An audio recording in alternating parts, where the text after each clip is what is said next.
그 이튿날은 준비일 다음 날이라 대제사장들과 바리새인들이 함께 빌라도에게 모여 이르되 주여 저 속이던 자가 살아있을 때에 말하되 내가 사흘 후에 다시 살아나리라 한 것을 우리가 기억하노니 그러므로 명령하여 그 무덤을 사흘까지 굳게 지키게 하소서.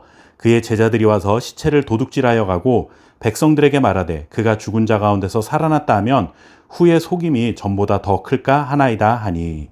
아멘. 오늘 함께 묵상할 말씀은 예수님의 십자가 처형 이후 바리새인들과 대제사장들이 빌라도에게 요청하여 예수님의 무덤을 봉인하고 경비병을 세우는 장면을 기록하고 있습니다. 오늘 우리는 이 말씀을 통해 하나님의 뜻과 인간의 계획이 얼마나 다른지를 알 수 있고, 또한 이 세상의 역사를 주관하는 자가 세상의 권력자들이 아니라 하나님이라는 사실을 분명히 깨달을 수 있습니다. 먼저 우리는 바리새인들이 왜 무덤을 봉인하고 경비병을 세웠는지를 생각해 보아야 합니다. 그들은 예수님이 3일 후에 다시 살아나리라 하신 이 말씀을 기억하고 있었습니다. 그러나 그들은 이 말씀을 믿지 않았고 제자들이 예수님의 시신을 훔쳐가서 부활했다고 거짓말할 것을 염려했던 것입니다. 그래서 그들은 무덤을 봉인하고 경비병을 세워 예수님의 부활을 막으려 했던 것입니다. 그러나 인간의 계획은 아무리 치밀하더라도 하나님의 뜻을 막을 수는 없습니다. 바리새인들이 그들의 힘을 다해 무덤을 지키려 했지만 예수님은 그들의 계획을 뛰어넘어 약속하신 대로 3일 만에 부활하셨습니다. 오늘날 우리도 마찬가지이죠.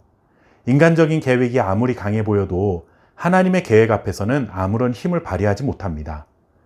그리고 과학은 기적을 부정하려 합니다.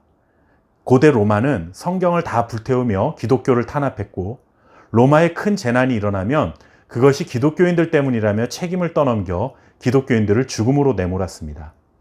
하지만 성도들의 믿음은 그런 불과 같은 시련을 통해 점점 더 순결한 믿음으로 성장했고, 성경을 아무리 불태워도 하나님의 말씀이 사라지기는커녕 사람들은 더욱 간절히 성경을 찾았고 하나님을 갈망하는 순전한 믿음의 사람들로 거듭났습니다.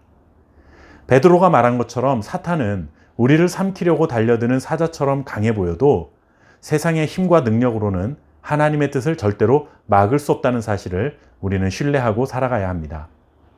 우리는 하나님의 능력을 신뢰해야 하고 세상의 모든 역사는 결국 하나님의 뜻대로 이루어 가신다는 하나님의 주권을 온전히 믿을 수 있어야 합니다. 우리 눈에는 모든 것이 막혀 있는 것처럼 보일 때도 하나님의 계획은 반드시 성취될 것입니다.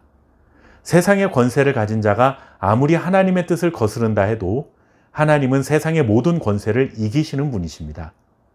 그렇기 때문에 우리가 어떤 상황에 처하든지 그 현실 때문에 낙심해서는 안 되고 전능하신 하나님께서 하나님이 계획하신 모든 일들을 반드시 이루실 것이라는 믿음으로 살아가는 것이죠. 오늘 말씀을 통해 또 한 가지 얻을 수 있는 교훈이 있습니다. 바리새인들은 예수님의 시신을 지키려 했습니다. 그들이 그렇게 한 목적은 사람들이 예수님의 부활을 조작하지 못하게 하려는 것이었습니다. 예수님의 제자들이 혹시라도 예수님의 시신을 훔쳐가서는 예수님이 부활하셨다라고 거짓말을 할지도 모른다는 생각을 했기 때문이죠. 정말 뭐 눈에는 뭐밖에 안 보인다는 말이 딱 맞는 상황이 아닐 수 없습니다. 바리새인들은 자신들이 예수님을 십자가에 못 박아 죽이기 위해 온갖 비난판을 일삼았고 재판 과정에서는 거짓 증인들을 만들어내는 일을 했습니다.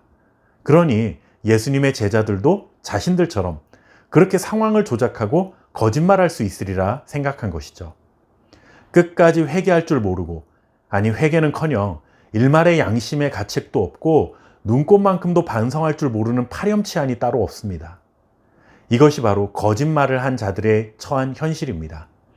자신들이 한 거짓말이 자신들에게 올무가 되어 혹시라도 그 거짓말이 탄로날까 조바심을 내며 두려워하는 것이죠.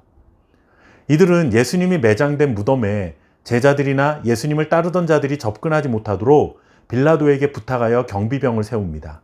그리고 무덤의 입구를 돌로 막아버립니다. 어떤 침입자도 무덤 내부로 들어가지 못하도록 단단히 조치를 취한 것이죠. 그런데 여러분, 그들이 이렇게 무덤의 입구를 막고 경비병들까지 세운 것은 오히려 예수님이 부활하셨다라는 확실한 증거가 되고 맙니다. 예수님의 무덤을 아무도 지키지 않는다고 해서 과연 예수님의 제자들이나 예수님을 따랐던 사람들 중에 한 명이라도 예수님 시신을 훔치러 올 수 있는 사람이 있었을까요? 그들은 예수님이 잡히자마자 자신들의 살 길을 찾아 예수님 곁을 떠난 사람들입니다. 혹시라도 예수님과 가까운 사람이라는 이유로 자신들도 불이익을 당하게 될까봐 예수님을 모른다고 부인한 자들입니다. 그런 겁쟁이들이 어떻게 예수님 무덤에 와서 예수님 시신을 훔쳐가고 예수님이 부활했다고 말까지 하고 다니겠습니까? 현실적으로는 말도 안 되는 이야기입니다. 그런데 무장한 병사들이 무덤을 지키고 한두 사람의 힘으로는 움직이기 힘든 큰 바위로 무덤을 막았으니 절대로 외부에서 침입할 수 없는 상황이 되었습니다. 그러니 이런 상황에서 만약 예수님께서 약속대로 부활하시게 된다면 예수님의 부활은 누가 꾸며낸 거짓말일 수가 없는 것이고 누구라도 믿을 수밖에 없는 역사적 사실이 되고 마는 것이죠. 이것이야말로 죄께에 스스로 빠지는 꼴이 아닐 수 없습니다. 하나님은 악한 자들이 악한 의도로 하는 행위를 통해서라도 결국 하나님의 뜻을 이루시고야 마는 분이십니다. 그러니 인생을 살아가는 동안 악한 자들이 불의한 일들을 자행한다 해도 그것을 두려워하지 마십시오. 결국 그 불의한 일들이 그들에게 함정이 될 날이 분명 올 것입니다. 하나님께서 때가 되면 무엇이 정이고 무엇이 불의인지를 세상 앞에 드러내실 날이 반드시 올 것입니다.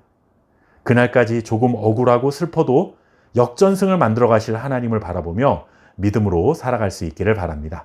감사합니다.